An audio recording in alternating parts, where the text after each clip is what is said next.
Hi, Tony Kashawi here, giving you an update on the upcoming workshop that I'm offering going live to Facebook. A little snippet, a sneak preview of my nonverbal communication improvisation session. Here, I'll show you the video here. So what you can see is some students here that are participating in the workshop. Now this was some students I was teaching in my hometown. I'd say that very well. And this was their first day. I usually use this exercise as a very good orientation process. It gets the students to, break the ice, get to know each other and so on.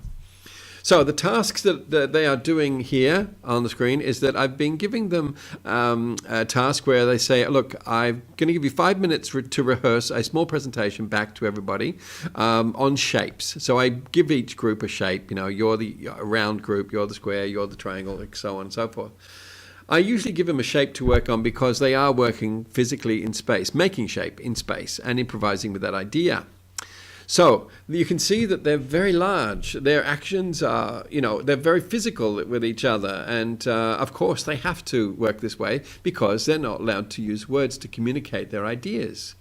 So just that alone is enough. Just to get students to be big and loud and large is probably an achievement in itself. But there are so many more benefits that I've found over the years that I've been doing this workshop.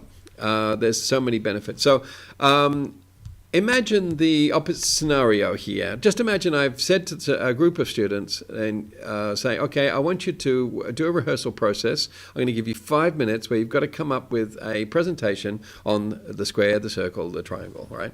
And they're going to go, this is pretty lame. And then what they do is they talk, of course, like most sessions where you're allowed to speak. And what happens is they get stuck. If they're sitting on the ground, they very rarely get up. Now look at this group here.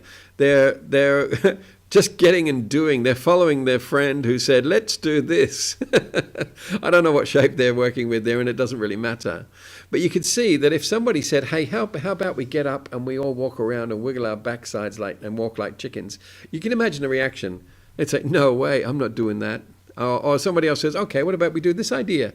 And then the response would be, no, that's been done before. Now look at the student here. She's looking at the group, or both students there are looking at the group next to them, thinking, why aren't we being as creative as them? What's going on?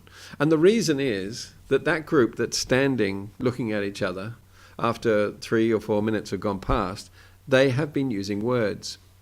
So you can easily tell the groups, they're even looking around going, we're not getting anywhere, what's going on? We can't agree with each other. You can see their body language. Okay, so all the others in the group have not used words, and of course they're large, loud, and physical. So there's one benefit just in that alone. But taking them through an extensive time of nonverbal communication allows them to build up a nonverbal vocabulary. So every exercise they do, they're adding to their skills. Okay, so here I'm getting them to sit down now, and then they do a presentation. So we'll come back.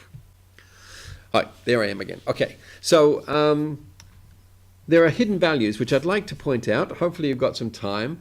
I've been talking for 5 minutes now. Who's got time these days to watch these videos, eh?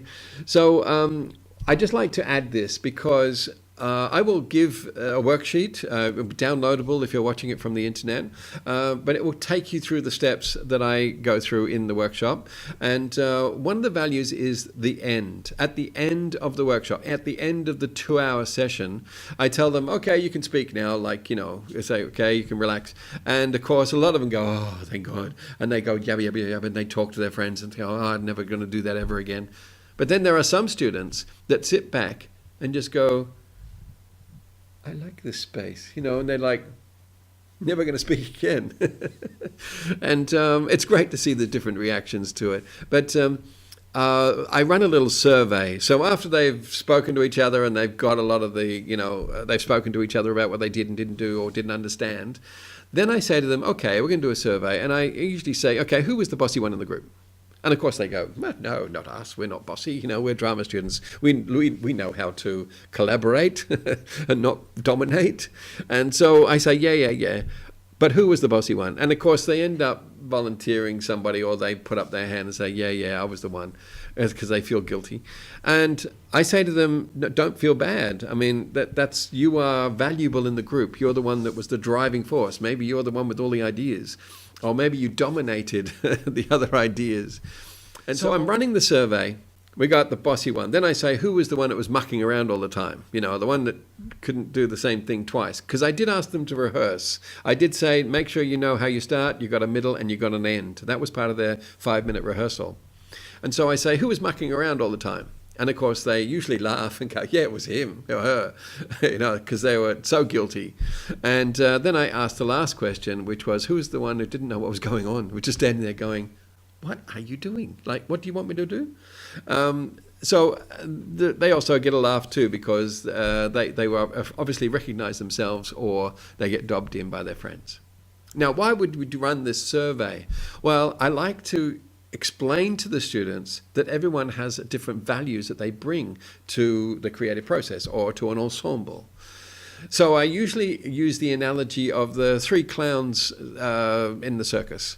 For example, the bossy one I call the adult clown. So they're the ones that want to get it going. Come on, let's run through it again. The audience is waiting. We've got to, give a good show. Then you've got the clown, the red-nosed clown, the Auguste, which is the child clown, which I call that. Always wanting to play, never wanting to do the same thing twice. Always have, what if we did it this way? Very annoying to the others. And then, of course, the last one is the simple clown. Now, the simple clown is best described as Buster Keaton, the innocent, the white face, Pierrot, back into the circus tradition.